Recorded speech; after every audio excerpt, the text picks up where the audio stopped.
यूं तो स्नान करना या ना करना सुनने में बहुत छोटी चीज लगती है, लेकिन गरुड़ पुराण में प्रतिदिन स्नान करने की अहमियत को स्वयं ब्रह्मा जी ने समझाया है।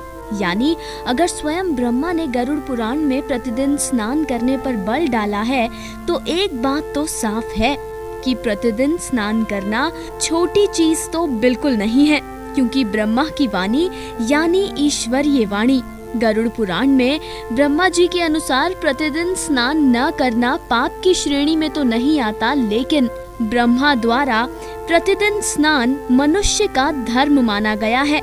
इस पुराण में ब्रह्मा जी ने कहा है कि रात को सुख पूर्वक सोए हुए व्यक्ति के मुंह से निरंतर लार व अपवित्र मल गिरते रहते हैं, इसलिए सुबह उठकर धार्मिक कार्य करने से पहले स्नान करके इस अपवित्रता को धो देना अति अनिवार्य है। गरुड़ पुराण में ब्रह्मा जी कहते हैं कि बिना स्नान किए धार्मिक कार्य करने से कोई फल नहीं मिलता। इसके विपरीत बिना स्नान किए धार्मिक कार्यों को करने वाला व्यक्ति गरुड़ पुराण में पापी माना गया है। इस पुराण में लिखा है कि यदि व्यक्ति स्नान किए बिना नए दिन की शुरुआत करता है तो उसका कोई काम नहीं बनता। बिना स्नान किए व्यक्ति के आसपास अनिष्टकारी शक्तियां घेरा बनाए रहती हैं। जी हाँ, क्योंकि बुरी ऊर्जा को रहने के लिए स्थान चाहिए, और बुरी ऊर्जा का स्थान वहाँ होता है जहाँ अपवित्रता का वास हो। इसीलिए इस पुराण में स्वयं ब्रह्मा जी के द्वारा ये कहा गया है कि जो व्यक्ति प्रतिदिन स्नान नहीं करता वो बुरी ताकतों को अपनी ओर आकर्षित कर लेता है। गरुड़ पुराण में अलक्ष्मी, कालकर्णी, कलेश, द्वेष, त्रुटि जैसी ताकतों को अनिष्टकारी शक्तियां कहा गया है। इन अनिष्टकारी शक्तियों में कालकर्णी विघ्न डालने वाली शक्ति है, यानी जो व्यक्ति प्रतिदिन स्नान नहीं करता उसके कार्यों में विघ्न आने की संभावनाएं बढ़ जाती हैं, क्योंकि वो कालकर्णी को अपनी ओर आकर्षित कर लेता है। वहीं इन शक्तियों में अलक्ष्मी का भी जिक्र किया गया है। जानकारी दे दें कि अलक्ष्मी देवी लक्ष्मी की बहन है, लेकिन देवी लक्ष्मी से विपरीत अलक्ष्मी निर्धनता की देवी है। यानी कि गरुड़ पुराण के अनुसार प्रतिदिन स्नान न करने वाला व्यक्ति कभी धनवान नहीं होता है। स्नान न करने वाले व्यक्ति की इस पुराण के अनुसार कार्यों में त्रुटियां अक्सर होती हैं, जिससे उसके हाथ असफलता लगती है और वो यश की प्राप्ति नहीं कर पाता। इस पुराण में ब्रह्मा जी ने कहा है कि स्नान न करने वाले व्यक्ति अपने निजी जीवन में भी कलेश से घिरे रहते हैं।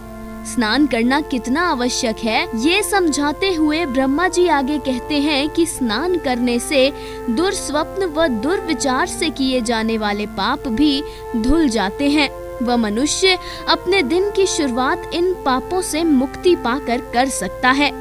गरुड़ पुराण में प्रतिदिन स्नान करने को इतना महत्व दिया गया है कि स्नान करने के 6 अलग-अलग तरीकों के बारे में भी इस पुराण में बताया व समझाया गया है। इन तरीकों में सबसे पहला तरीका है कायिक स्नान। ये तरीका अमूमन बीमार व्यक्ति प्रयोग करते हैं। कायिक स्नान वह है जब मनुष्य सर पर पानी डाले बिना स्नान करे या फिर किसी गीले वस्त्र से अपने आप को स्वच्छ कर ले। इसे भी गरुड़ पुराण में एक प्रकार का स्नान ही माना गया है। स्नान का दूसरा प्रकार जिसका उल्लेख गरुड़ पुराण करती है वो है वरुण स्नान। वरुण स्नान जल में डुबकी लगाकर किया जाता है। गरुड़ पुराण में तीसरा स्नान है दिव्य स्नान। सूर्य की किरणों में वर्षा के जल से स्नान करना दिव्य स्नान कहलाता है। स्नान के चौथे प्रकार को इस पुराण में बेहद महत्वपूर्ण माना गया है। इस स्नान का नाम है व्यय स्नान। गाय की खूर की धूल को लगा शरीर को स्वच्छ करना व्यय स्नान कहलाता है। ये स्नान बेहद महत्वपूर्ण होने के साथ साथ बेहद पवित्र भी है। इसे सबसे उत्तम स्नान कहा गया है और गरुड़ पुराण कहती है कि व्यय स्नान मोक्ष पाने का मार्ग है। इसके अलावा गरुड़ पुराण में भस्म स्नान का जिक्र किया गया है। ये वो स्नान है जो शरीर पर भस्म लगाकर किया जाता है।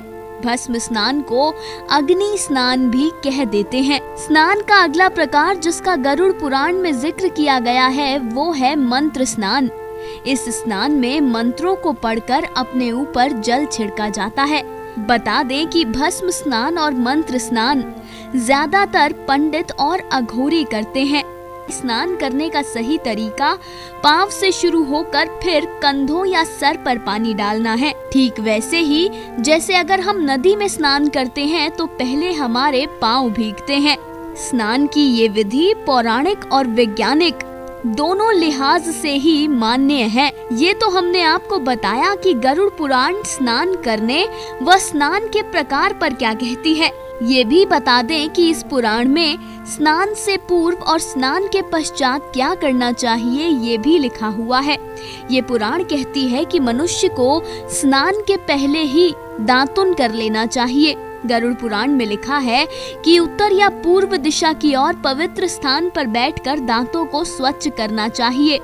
स्नान करने के पश्चात देवताओं, पितृगणों व ऋषियों का विधिवत तर्पण करना चाहिए। गरुड़ पुराण में लिखा है कि स्नान के बाद वेद माता गायत्री का जप यानी गायत्री मंत्र का जप करके सूर्य को जल अर्पित करना चाहिए। ऐसा करने वाला व्यक्ति इस पुराण के अनुसार यशस्वी होता है।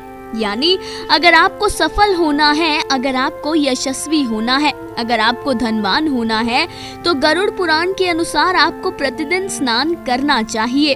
वैसे तो मन की स्वच्छता सबसे ज्यादा महत्वपूर्ण है, लेकिन मन को स्वच्छ रखने के साथ साथ इंसान का अपने शरीर को भी स्वच्छ रखना जरूरी है, क्योंकि स्वच्छता न केवल मनुष्य का धर्म है बल्कि प्रतिदिन स्नान करने से इंसान रोगों से भी बचा रहता है। बता दें कि इस विषय को हमने इसलिए चुना क्योंकि हम चाहते हैं कि हर छोटे से छोटे विषय से जुड़ी बड़ी बड़ी बातें जो पुराणों में लिखी हैं वो आप तक पहुंच पाएं।